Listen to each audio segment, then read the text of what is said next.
Welcome to Your Story, Our Story podcast. This is Leah Swaney, and I'm here to interview Jack Swaney about how generation has changed from 1950s to the 21st century. Hello, Grandpa. Hi. So tell us a bit about yourself first. Well, 71 years old. We're right now in a house that's across the street from where I grew up. I grew up next to both sets of my grandparents on property that was owned by my great-great-grandfather and great-great-grandmother, which is a forested area on the edge of Fontenelle Forest, and that was my backyard. In the 50s, kids my age, say 11, 13 years old, we didn't have things. We created things. We didn't have the garbage man come down and pick up the trash. We used to go to the dump with the trash and my dad, and we'd find treasures like a broken bicycle wheel that we could use on something someday, and we would come home with those things, and we would make things out of that. That's what we did when we were kids. School started with kindergarten. There were no preschools or concepts of preschools, and there was no focus on school until you started school. So you didn't know most of us didn't know how to write our names or know where our address was, even though we were a block away from the school. It was just very, very basic. That's the way it was. And how long did you go to school? Well, I went to school all the way through high school, and then I went off to college. So that was all the same? As far as continuous? Mm-hmm. No, I went to college. I was the first person in my family to go to college.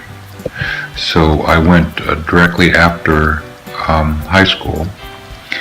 At the time, there was a war going on in Vietnam, and after a year of school, I quit college and went into the Army for 3 years to serve my country.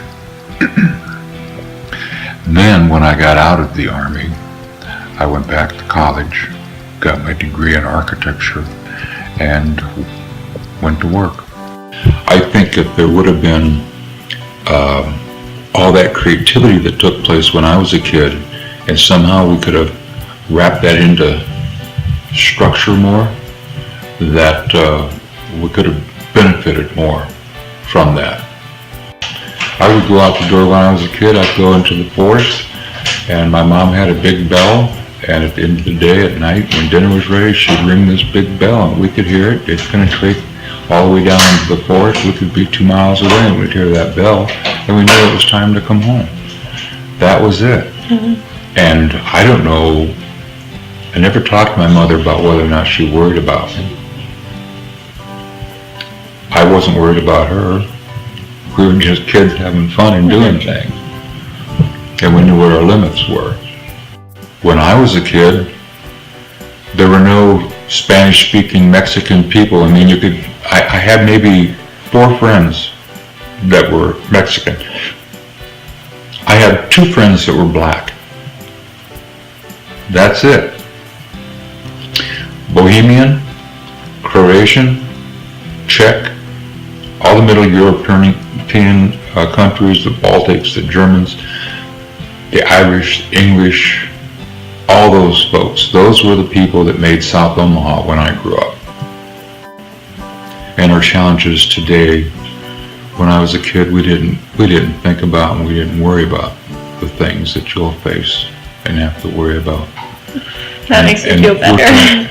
We're talking, well, that's why it's important that you and your friends educate yourself and be aware of what's going on in the world, not to worry yourself about it, but just to be aware of the fact that so when things change, that you have some idea what you want to go, where you want to go, what you want to do, and how you're going to influence that change.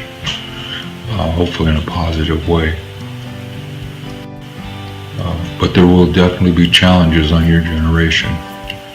Thank you for listening to this episode of Your Story, Our Story podcast. We'll see you next time.